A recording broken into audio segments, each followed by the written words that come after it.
बॉलीवुड की सबसे विवादित लव स्टोरी का जब भी जिक्र होता है तो सलमान ऐश्वर्या, कंगना ऋतिक, रणवीर कैटरीना जैसी कई जोड़ियों की तस्वीरें दिमाग में घूम जाती हैं। इन्होंने एक दूसरे से प्यार तो शिद्दत से किया था, लेकिन जिस तरह ब्रेकअप किया बदनाम हो गए। इन्हीं जोड़ियों में से एक थी साहिल खान और जैकी श्रॉफ की बीबी आयशा श्रॉफ की जोड़ी। लंबे समय तक दोनों का नाम एक दूसरे के साथ जुड़ता रहा। कई जगहों पर ये स्पॉट भी हुए। इस रिश्ते के चक्कर में जैकी श्रॉफ की शादी तक खतरे में आ गई थी, लेकिन जिस तरह से उनका ब्रेकअप हुआ उसकी चर्चा आज भी होती है। आपको बॉलीवुड का एक किस्सा सुनाएंगे। उससे पहले यदि आपने अभी तक हमारे चैनल को सब्सक्राइब नहीं किया है तो इसे सब्सक्राइब करें और वीडियो को लाइक करें। जैकी श्रॉफ और आयशा श्रॉफ की लव स्टोरी बॉलीवुड में काफी फेमस है। कहा जाता है आयशा काफी रईस परिवार से ताल्लुक रखती थी, जबकि जैकी का परिवार चौल में रहता था और आर्थिक रूप से मजबूत भी नहीं था। फिर भी आयशा ने जैकी से मोहब्बत की और घर बसाया। आज दोनों टाइगर और बेटी कृष्णा श्रॉफ के पेरेंट्स हैं। शादी और 2 बच्चों की मां होने के बाद आयशा की शादी तब खतरे में आ गई जब उनका नाम साहिल खान से जोड़ा गया। दरअसल आज से करीब 5 साल पहले खुद साहिल खान ने आयशा श्रॉफ पर गैर कानूनी तरीके से कॉल डिटेल्स रिकॉर्ड हासिल करने का आरोप लगाया था।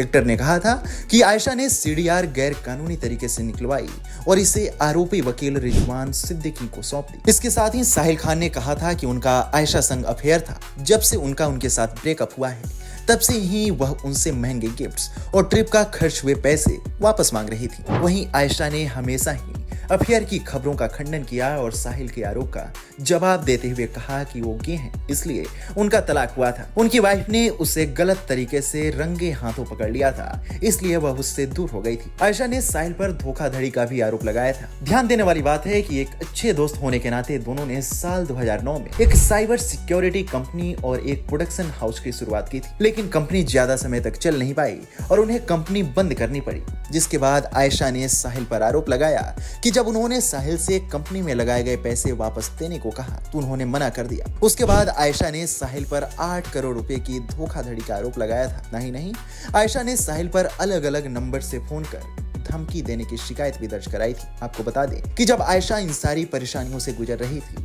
तो उनका परिवार टूटने के कगार पर आ गया था।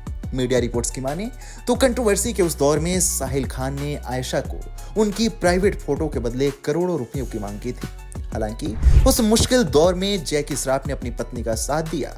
मामला जब सिर से ऊपर निकलने लगा तो जैकी श्रॉफ बीच में आए और खुद साहिल खान से बातचीत की। कहा तो यह भी जाता है कि जैकी ने साहिल को जमकर धमकाया और उन्हें वार्निंग तक दे डाली थी कि वो उनके परिवार से दूर रहे। फिर क्या था, जैकी के बीच में आते ही साहिल खान नरम पड़ गए। स्थिति तो ऐसी हो गई कि साहिल आयशा की लाइफ सहित फिल्म इंडस्ट्री से भी हमेशा के लिए गायब हो गए। आप इस मसले को लेकर क्या सोचते हैं? इसके पीछे आपकी क्या राय है? हमें कमेंट सेक्शन में जरूर बताएं।